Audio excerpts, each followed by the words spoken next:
দিল্লি ক্যাপিটালসের বিপক্ষে চরমভাবে ব্যর্থ হয়েছে গুজরাট টাইটান্স। গুজরাট টাইটান্সকে লজ্জাজনকভাবে ম্যাচ হারিয়ে পয়েন্ট টেবিলের বেশ স্বস্তিজনক অবস্থানে চলে এসেছে দিল্লি ক্যাপিটালস। এদিকে অরেঞ্জ ক্যাপ ও পার্পল ক্যাপসের লড়াইটাও জমে উঠেছে বেশ। 32তম ম্যাচ শেষে আইপিএল এর পয়েন্ট টেবিল এবং অরেঞ্জ ক্যাপ ও পার্পল ক্যাপস বর্তমানে কাদের দখলে রয়েছে সবকিছু নিয়ে বিস্তারিত থাকছে ভিডিওতে। আসসালামু আলাইকুম, ওয়াইএন স্পোর্টস আপডেট চ্যানেলে আপনাকে স্বাগতম। আজ 17 এপ্রিল বুধবার আইপিএলে একটি মাত্র ম্যাচ অনুষ্ঠিত হয়েছে, যে ম্যাচে গুজরাট টাইটান্সকে 67 বল হাতে থাকতেই, আবারও বলছি 67 বল হাতে থাকতেই 6 উইকেটে হারিয়েছে দিল্লি ক্যাপিটালস। আজকের ম্যাচে প্লেয়ার অব দ্য ম্যাচ নির্বাচিত হয়েছেন দিল্লি ক্যাপিটালসের অধিনায়ক ঋষভ পান্ট। আইপিএল ইতিহাসে সর্বনিম্ন রানের যে রেকর্ডটি ছিল সেটি রয়্যাল চ্যালেঞ্জার্স বেঙ্গালুরু করেছিল কলকাতা নাইট রাইডার্সের বিপক্ষে 49 রানে অল আউট। এটি হয়েছিল 2017 সালে। আজকের ম্যাচে দিল্লি ক্যাপিটালস বনাম গুজরাট টাইটান্সের মধ্যকার ম্যাচে গুজরাট টাইটান্সকে 89 রানে অল আউট করেছে কিন্তু দিল্লি ক্যাপিটালস, যেটি 2024 আইপিএলে এখন পর্যন্ত সর্বনিম্ন ইনিংস টোটাল। তো আইপিএলে 74টি ম্যাচ অনুষ্ঠিত হবে। 74টি ম্যাচের মাঝে কিন্তু 32তম ম্যাচ শেষ হয়েছে আজকে গুজরাট বনাম দিল্লির মধ্যকার ম্যাচ দিয়ে। তো এই 32তম ম্যাচ শেষে চলুন প্রথমেই দেখে নেই পয়েন্ট টেবিলে কার অবস্থান কোথায়, এরপরে দেখে নেব অরেঞ্জ ক্যাপ ও পার্পল ক্যাপসের দৌড়ে কে রয়েছে এগিয়ে। তো অবশ্যই ভিডিওতে একটি লাইক দিয়ে চ্যানেলটি সাবস্ক্রাইব করবেন, ফেসবুক পেজটি ফলো দিতে ভুলবেন না আইপিএল এর সর্বশেষ আপডেট সবার আগে পেতে। তো 17 এপ্রিল বুধবার আইপিএল এর 32তম ম্যাচ শেষে পয়েন্ট টেবিলের 10 নম্বরে অবস্থান করছে বরাবরের মতোই royal Challengers Bengaluru. Royal Challengers Bengaluru সর্বমোট ম্যাচ খেলেছেন 7টি ম্যাচের মাঝে মাত্র একটি ম্যাচে জয়ের দেখা পেয়েছেন বেঙ্গালুরু, 6টি ম্যাচই হেরেছেন রয়্যাল চ্যালেঞ্জার্স বেঙ্গালুরু। একটি মাত্র ম্যাচ জেতায় পয়েন্ট পেয়েছে 2 এবং তাদের বর্তমান নেট রান রেট -1.185। এরপর পয়েন্ট টেবিলের 9 নম্বরে অবস্থান মুম্বাই ইন্ডিয়ান্সের। মুম্বাই যাবৎ 6টি ম্যাচ খেলেছে, যেখানে 2টি ম্যাচ জিতেছে, 4টি ম্যাচই তারা হেরেছে। 2 ম্যাচ জেতায় পয়েন্ট পেয়েছে 4 এবং তাদের বর্তমান নেট রান রেট -0.234। এরপর পয়েন্ট টেবিলের 8 নম্বরে অবস্থান পাঞ্জাব কিংসের। পাঞ্জাব কিংস 6টি ম্যাচ খেলেছে, যেখানে 2 ম্যাচ জিতেছে, 4 ম্যাচই হেরেছে। 2 ম্যাচ জেতায় পয়েন্ট পেয়েছে 4 এবং তাদের বর্তমান নেট রান রেট -0.218। এরপর পয়েন্ট টেবিলের 7 নম্বরে অবস্থান করছে গুজরাট টাইটান্স, অর্থাৎ 7 নম্বরে নেমে এসেছে গুজরাট টাইটান্স। গুজরাট 7টি ম্যাচ খেলেছে, 7টি ম্যাচের মাঝে 3 ম্যাচ জিতেছে, 4টি ম্যাচই তারা হেরেছে। 3 ম্যাচ জেতায় পয়েন্ট পেয়েছে 6 এবং তাদের বর্তমান নেট রান রেট -1.303। এরপর পয়েন্ট টেবিলের 6 নম্বরে উন্নতি হয়েছে দিল্লি ক্যাপিটালসের। দিল্লি ক্যাপিটালস 7টি ম্যাচ খেলেছে, যেখানে 3 ম্যাচ জিতেছে, 4 ম্যাচই হেরেছে। 3 ম্যাচ জেতায় পয়েন্ট পেয়েছে 6 এবং তাদের বর্তমান নেট রান রেট -0.074। এরপর পয়েন্ট টেবিলের 5 নম্বরে অবস্থান লখনৌ সুপার জায়ান্টসের। লখনৌ সুপার জায়ান্টস 6টি ম্যাচ খেলেছে, যেখানে 3 ম্যাচ জিতেছে, 3 ম্যাচ হেরেছে। 3 ম্যাচ জেতায় পয়েন্ট পেয়েছে 6 এবং তাদের বর্তমান নেট রান রেট +0.038। এরপর পয়েন্ট টেবিলের 4 নম্বরে অবস্থান সানরাইজার্স হায়দ্রাবাদের। সানরাইজার্স হায়দ্রাবাদ 6টি ম্যাচ খেলেছে, যেখানে 4 ম্যাচ জিতেছে, 2টি ম্যাচ তারা হেরেছে। 4 ম্যাচ জেতায় পয়েন্ট পেয়েছে 8 এবং তাদের বর্তমান নেট রান রেট +0.502। এরপর 3 নম্বর অবস্থানে রয়েছে Chennai Super Kings. Chennai Super Kings 6টি ম্যাচ খেলেছে, যেখানে 4 ম্যাচ জিতেছে, 2 ম্যাচ হেরেছে। 4 ম্যাচ জেতায় পয়েন্ট পেয়েছে 8 এবং তাদের বর্তমান নেট রান রেট +0.726।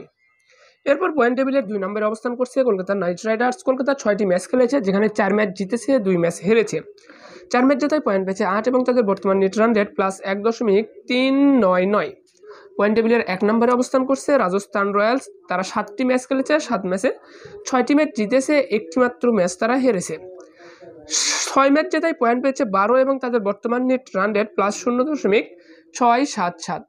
তো এই ছিল কিন্তু 32তম ম্যাচ শেষে পয়েন্ট টেবিল আপডেট, যেখানে দেখতে পাচ্ছেন প্রথমেই অবস্থান রাজস্থান রয়্যালসের 12 পয়েন্ট পেয়েছে এবং 2, 3, 4 ও 4 নম্বর অবস্থানে যে 3টি দল রয়েছে তারা পয়েন্ট পেয়েছে 8 করে। এরপর 5, 6, 7 নম্বর অবস্থানে যে 3টি দল রয়েছে তাদের পয়েন্ট 6 করে। এরপর 8 ও 9 নম্বরে যারা তাদের পয়েন্ট 4 করে এবং একমাত্র দল রয়্যাল চ্যালেঞ্জার্স বেঙ্গালুরু 10 নম্বরে রয়েছে, তাদের পয়েন্ট মাত্র 2। চলুন এখন দেখে নেই আগামীকাল কোন দলের ম্যাচ রয়েছে। তো আগামীকাল 18 এপ্রিল বৃহস্পতিবার আইপিএলের 33তম ম্যাচে মুম্বাই ইন্ডিয়ান্সের বিপক্ষে মাঠে নামবে পাঞ্জাব কিংস। ম্যাচটি শুরু হবে বাংলাদেশ সময় রাত 8টায় এবং ভারতীয় সময় সন্ধ্যা 7:30 তো চলুন এখন থেকে নেই অরেঞ্জ ক্যাপের দৌড়ে কে রয়েছে এগিয়ে। তো অরেঞ্জ ক্যাপের দৌড়ে অর্থাৎ সর্বোচ্চ রান সংগ্রহের তালিকায় 5 নম্বরে রয়েছে শুভমান গিল গুজরাট টাইটান্সের অধিনায়ক। 7টি ম্যাচ খেলেছে, 7 ম্যাচে রান করেছেন 263। এরপর 4 নম্বরে রয়েছেন সঞ্জু স্যামসন, রাজস্থান রয়্যালসের অধিনায়ক। তিনি 7 ম্যাচে রান করেছেন 276। এরপর 3 নম্বরে রয়েছে কলকাতা নাইট রাইডার্সের অলরাউন্ডার সুনীল নারায়ণ। 6টি ম্যাচ খেলেছে, 6 ম্যাচে রান করেছে 276। এরপর 2 নম্বরে রাজস্থান রয়্যালসের ব্যাটসম্যান রিয়ান পরাগ।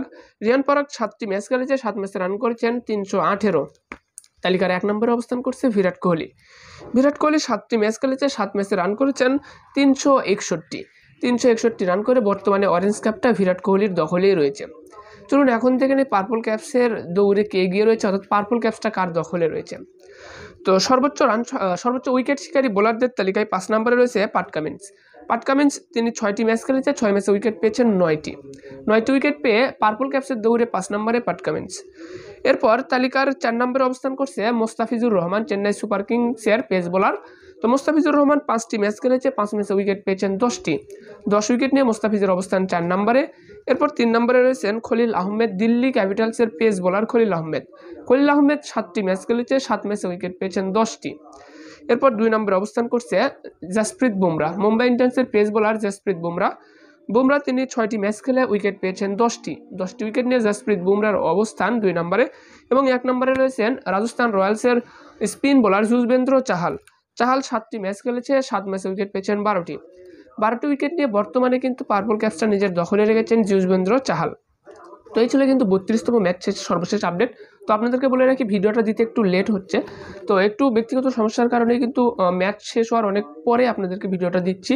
তো চেষ্টা করব প্রতিটি ম্যাচ শেষ হওয়ার সাথে আপডেট দেওয়ার। বেশ কিছুদিন একটু সমস্যার কারণে একটু টাইমিং এলোমেলো হয়ে গিয়েছে। তো আশা করব পরবর্তী থেকে অর্থাৎ আজকে থেকে বৃহস্পতিবার আজকে থেকে আপনাদেরকে ম্যাচ শেষ হওয়ার একটু পরেই সাথে আপনাদেরকে আপডেট দেওয়ার চেষ্টা করব। তো 32তম ম্যাচ থেকে কিন্তু এখনও পয়েন্ট টেবিলের 1 নম্বরে রাজস্থান রয়্যালস। এরপর আপনার অরেঞ্জ ক্যাপের দৌড়ে বিরাট কোহলি এবং পার্পল ক্যাপসের দৌড়ে যুজবেন্দ্র চাহাল। মোস্তাফিজুর রহমানের বর্তমান উইকেট সংখ্যা কিন্তু 10টি, 5 ম্যাচে 10টি উইকেট মোস্তাফিজ বর্তমানে কিন্তু আপনার 4 নম্বর অবস্থানে রয়েছে। তো মোস্তাফিজকে পার্পল ক্যাপস উদ্ধার করতে হলে এখনও 3টি উইকেট পেতে হবে। 3টি উইকেট পেলে ব্যক্তিগতভাবে পার্পল ক্যাপসটা নিজের দখলে নিতে পারবেন মোস্তাফিজুর রহমান। তো এই ছিল কিন্তু সর্বশেষ আপডেট। তো অবশ্যই ভিডিওতে একটি লাইক দিয়ে চ্যানেলটি সাবস্ক্রাইব করবেন, ফেসবুক পেজটি ফলো দিতে ভুলবেন না আইপিএল সহ খেলাধুলার সর্বশেষ আপডেট সবার আগে পেতে। ধন্যবাদ সকলকে, ভালো থাকবেন সবাই, দেখা হচ্ছে পরবর্তী ভিডিওতে।